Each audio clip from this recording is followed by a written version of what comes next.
Good afternoon, ladies and gentlemen. Welcome back to some more Armageddon War. What I wanted to do was just kind of do a touch base on some combat mechanics here to kind of further explain how the dice work and how they actually play an important role in combat. It's nice because they're a narrative system, so it's not a chart-based system of combat. I say narrative because the dice are going to tell you exactly what has happened in your combat. So I've laid out a few vehicles to take a look at first. So let's just kind of zoom in a little bit. Or, there we go. I was going to say, or camera, don't zoom in. Okay, so let's take a look at what we got here. Now, I got my handy dandy pointer. We have here some values. Now, we've talked about values before on the counters. We're just going to do a little review and explain how we would use that in combat. So first we have a combat value. This is their offensive capability. So this is a 4 offensive capability, 5 offensive capability, 7. Then you have this shield. That's their defense. Now even infantry have a shield. The color value is going to be a little bit different because they're infantry. So yellow usually is going to be to denote armored vehicles, and red shields then are going to be infantry. There's also blue for like aircraft, which I currently don't have those out right now. I just got an infantry to show you and some tanks. Now you also have here specialized defense. So when you have a yellow value number on top of a yellow shield, that means you get to add 2 to your defense. That's against incoming anti-tank fire. So this would mean, you know, it's an armada. So this could mean the fact that this has got special armor blocks. The overall defense is designed that the crew is in an armored cocoon. There's nothing in the turret. So there's a lot that makes this a very tough vehicle to crack open. This black number just represents a normal value. So no specialized defense. Doesn't have ERA blocks or anything like that. Now, the combat value here then, yellow means when it attacks yellow shields, it attacks at full value. If, for instance, the yellow combat value attacks a red shield, for example, yes, it can attack it, but it's going to take 2 successful hits to do 1 point of damage. And what we're talking about there is on the dice roll. So it would take 2 successful hits to do a point of damage. That means, yes, I can fire high explosive tank rounds, I have machine guns, but this is designed to kill tanks. If I was shooting a yellow value at a yellow shield, then 2 hits would mean 2 hits. 1 hit, each successful strike does 1 point of damage essentially. And then there's the case of if your secondary bonus, that's how we get the number here. How we know that it takes 2 points of damage to do 1 point of damage is this secondary explosion. Since my secondary explosion is red, and that's a red shield, that means it takes 2 points of damage. If this was a blue shield, such as a helicopter, and I was shooting my tank or infantry, since I don't have a secondary explosion of blue or a primary explosion of blue, that would mean it would take 3 points of damage to injure that particular type of vehicle. Alright, so let's take the infantry away. So when we're doing the combat then, these values are going to tell us how many dice we get to roll when we make our attack. So quite simply, you take your attack value, seems to have got dark, take your attack value and subtract the target's defense. So if I had an attack value of 4, subtract the 3, that would be one black dice. You always start with black dice. The black dice then are modified by your combat chart. So if we open up the rules, let's see if I can zoom out a little bit. Last page. There we go. So now these modifiers, either for terrain or for circumstances like counterfire, flank speed, retreat, close range, long range, that would then tell me, it doesn't tell me how many extra dice or how many dice to subtract, it tells me what color to change the dice to. So for example, if I'm the attacker and my defender is in, say, light woods, that's a -1 die roll modifier. But then let's say that my target was counter-firing, so I'd add 1. So you would take -1 for the woods, +1 for the counterfire. That's a 0. Those two numbers cancel each other out. So that would mean I would roll 1 black die when going from attack 4 to a defensive 3. So 1 die, but no color modifiers. So if this was in the open with no combat modifiers, but was still doing, say, counterfire, then I'd be left with a total overall modifier of +1. So I would change that die to a red. So all your modifiers, you look for all the modifiers that apply to the situation, get a total number, add up all the plus minuses, and you're left with either a positive or a negative number. Let's say you had -2. Then you would have to take 2 dice and drop them to green. Or in this case, since I had a 4 and defense of 3, 1 die, even if I had a total modifier of -2, I would only modify the 1 die down to a green. Okay, so that's that. If I was shooting here, see, look, that's 4 and defense of 5, then I couldn't even damage that vehicle. Because that would be 4, that'd be a -1. I would have to use group fire. I don't have any other rebel tanks. So let's say I had these 2 guys. They're different units. I'll tell you what, let's do this. They're the same unit. If they're going to shoot at the same target, I have options. If they are shooting at the same target, and they're the same unit, same distance, you would take 1 unit as the primary firer, determine how many dice. So in this case, because it's totally different units, I'd have 7 attack, 3 shield. I would have 4 dice. I'd start with, oh my goodness, 4 black dice. Additional firing unit would have another black dice. What? Then, check it out. Now these guys are shooting together as a group, but now they're coming in from different hexes. That's flanking fire. That's 6 dice total I can roll. And that's as high as you can go. If I had, like, here's another guy from the unit. Let's say I had 2 here. I could get this up to 7 dice, but you can only ever roll 6 dice. Or what I could do is have them each make a separate attack. He would be 7 minus 3 at 4 dice. This guy would be 6 minus 3, 3 dice. Then you got to take in technology. There are 3 technology colors here. So green is the worst, black is normal, red is a high technology.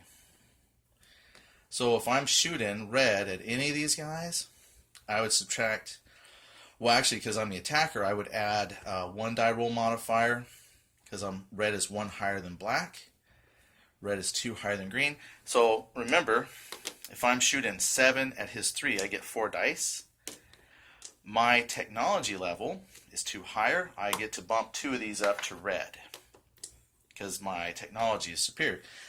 Superior training, superior technology, better sights, computerized aiming, laser sights, ERA arm, whatever you want to call it. This is just a much better all-around tank. Alright, so that's what you do. You first take your attack number, subtract the defense, get your total number of dice that you're going to roll with.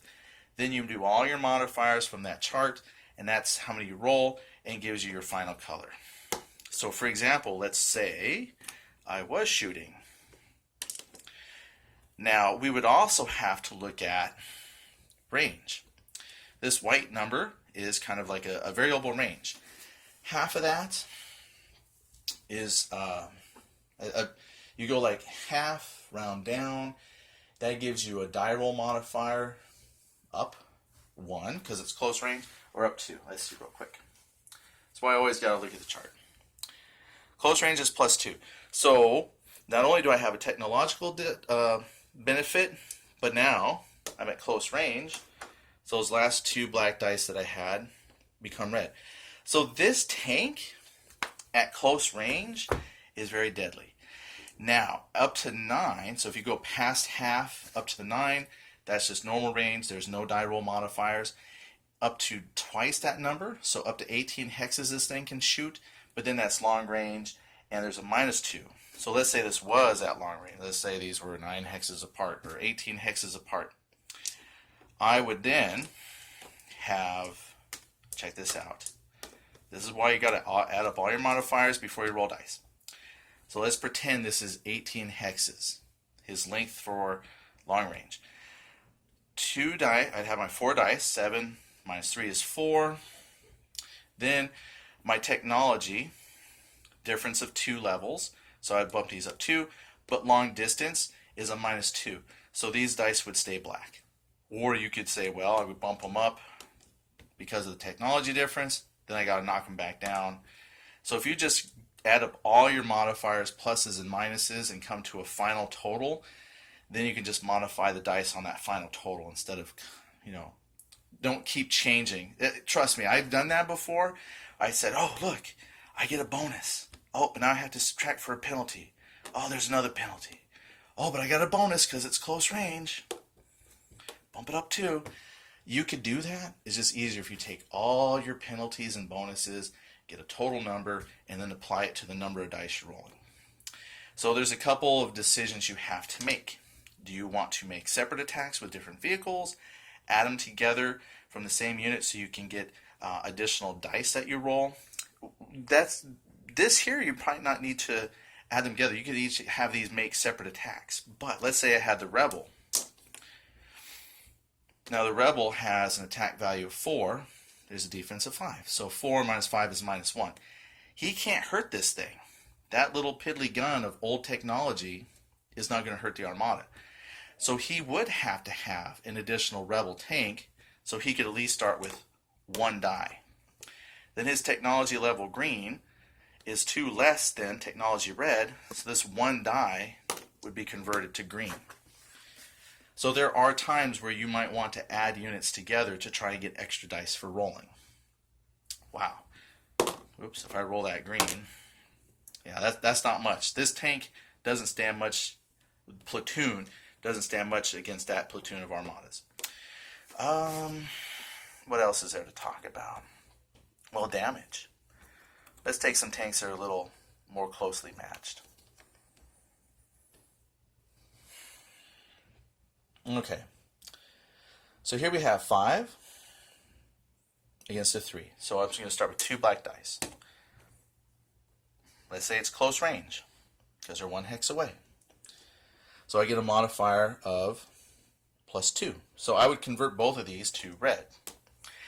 Now, to be fair, I didn't look at all the other modifiers for anything else. They're both black technology, so let's just keep it simple. Let's say they've both been sitting here a while, nobody's moved, there's no penalties for anything.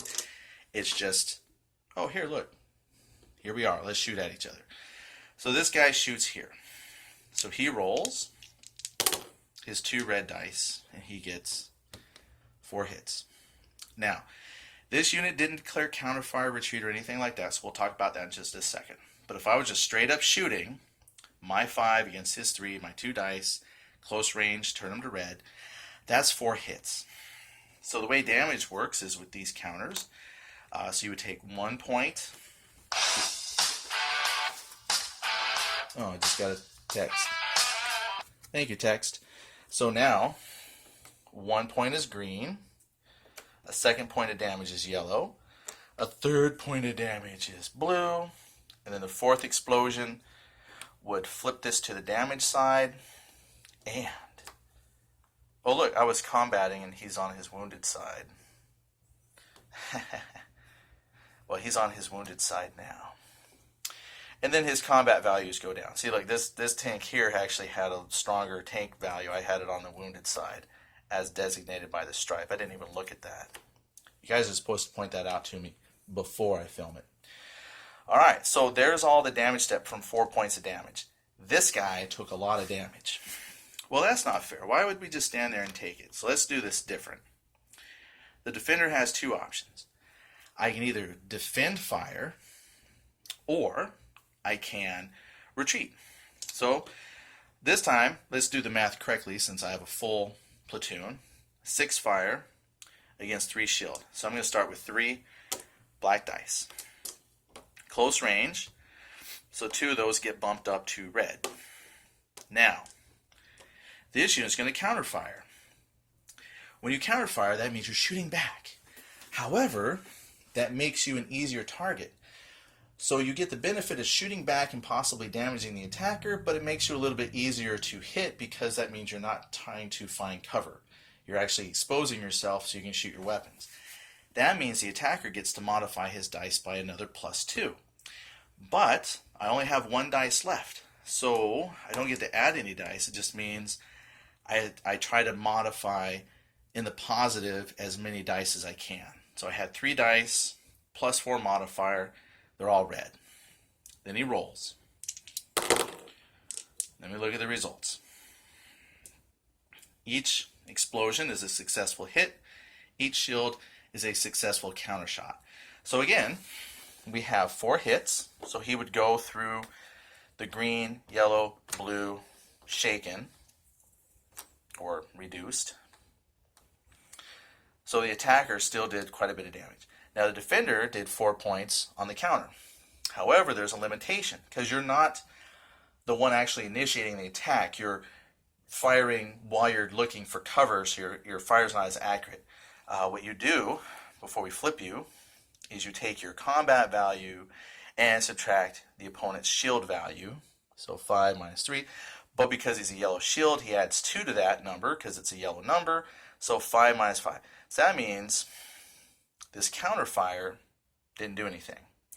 I scored 4 hits, but it's 5 minus 5. So he did nothing. But let's just say, for example, this had a black number, so you don't modify it for specialty armor. So let's say it would have been just a 5 minus 3. That's a difference of 2. So that means even though I rolled 4 shields, I could only do 2 points of damage. So that means he would take his 1 point for green damage, 2nd point for yellow. So counterfire, if you look at the numbers and you know you have a chance to damage your opponent, counterfire is a good option. In this case, counterfire would not work out well for the T-72. So there's another option.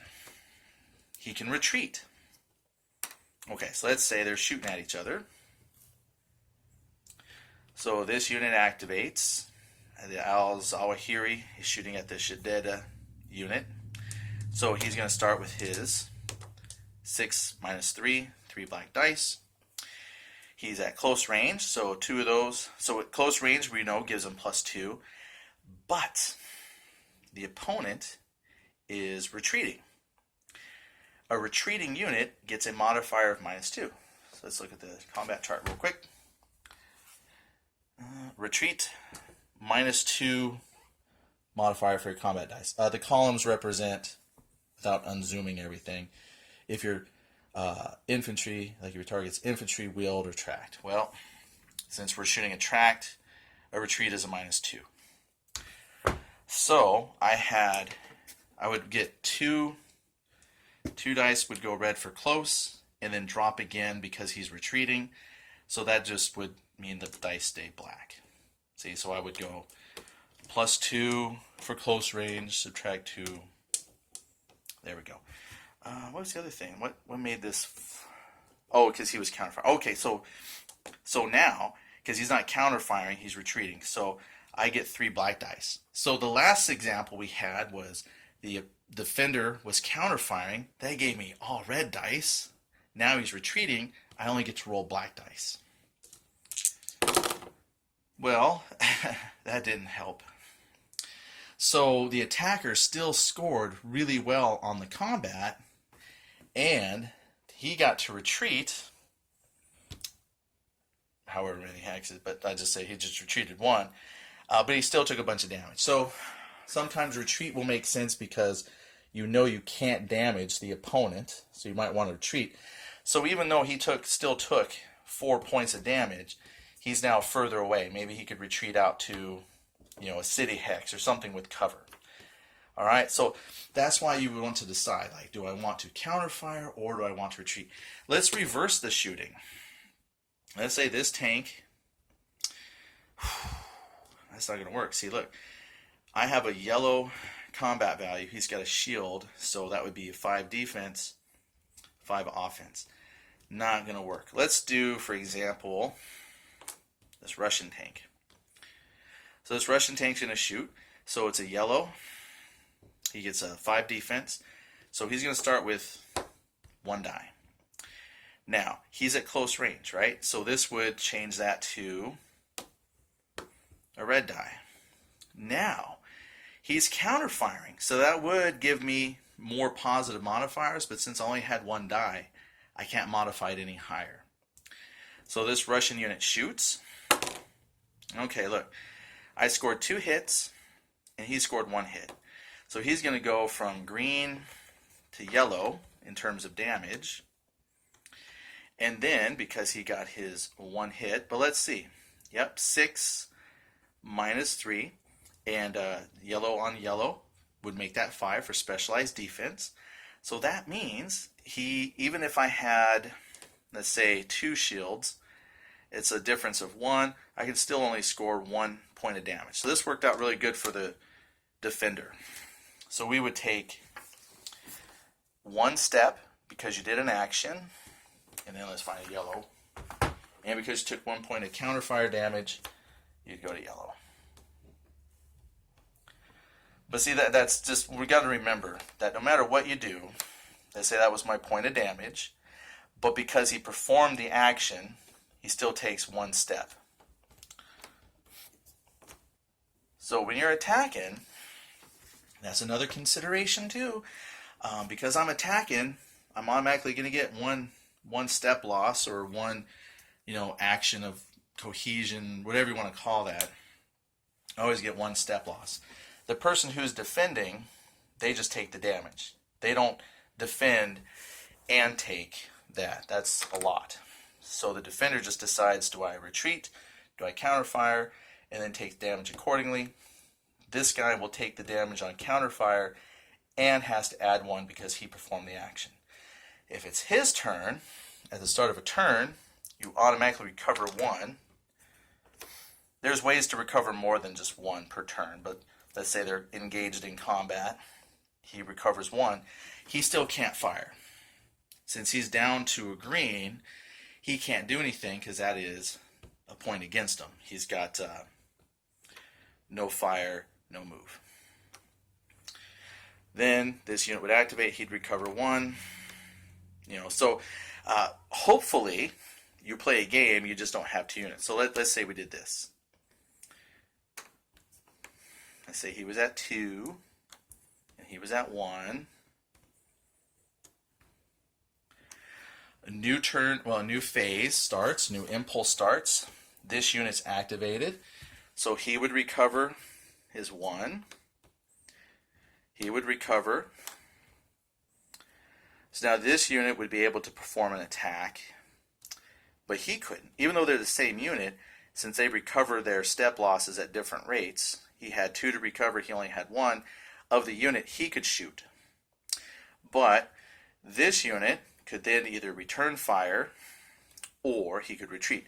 Now, with return fire, you can return fire no matter what your color is, if you're yellow, blue, but you're going to subtract this number from how many successes you get.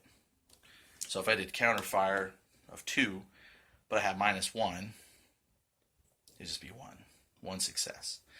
So, if I was at yellow, well, let's say that's bad.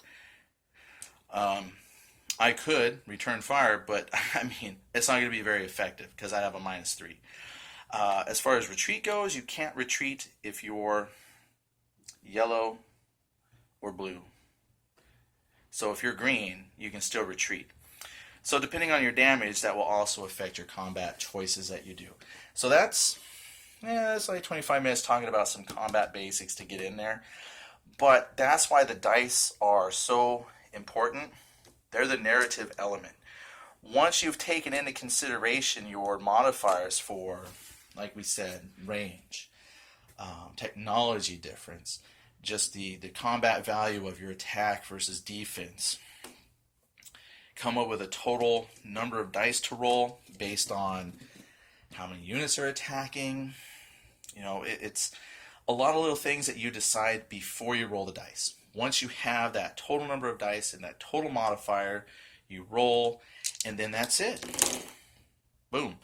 That's how many hits, that's how many possible counter hits, and that allows you to have all of the combat on one chart.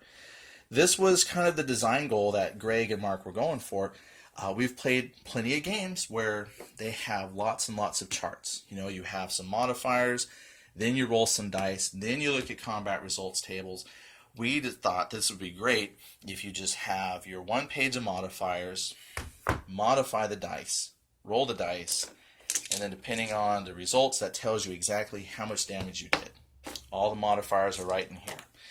So it seems like a lot, but really, once you start getting in there, once you start learning all the modifiers, it goes pretty well. It really does. That's just the thing, is you got to pick up and learn the modifiers. So I hope that explains some more about combat.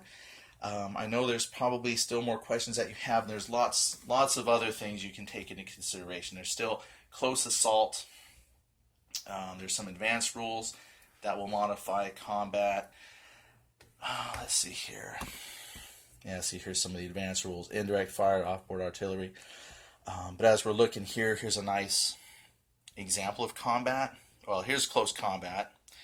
Close combat similar, except that it's simultaneous, and each attacker and the defender, they each get to roll their own attack dice. So it's not one set of dice. It's both attacker and defender get to roll dice. But then, let's see, there's op fire. Here's your counter fire examples. So there's several pages here on rules to explain it. Obstacles, line of sight, elevation differences. So it's all in here. This was just a really quick, start with your black dice, subtract equal from the defender armor, add 1 die for each unit firing, which we talked about, add 1 die if the attack is flanking, which we moved. You never roll more than 6. And then right here it talks about your positive upgrades, negative downgrades. So you determine how many dice and then what type. You roll it and then boom, apply your results. So it's that easy. I hope this explains it a little bit better. Please, if you have questions, ask. Share your thoughts, comments on that, because I definitely want you to come away with a better understanding of combat. Thank you very much, and we'll talk to you later. Bye.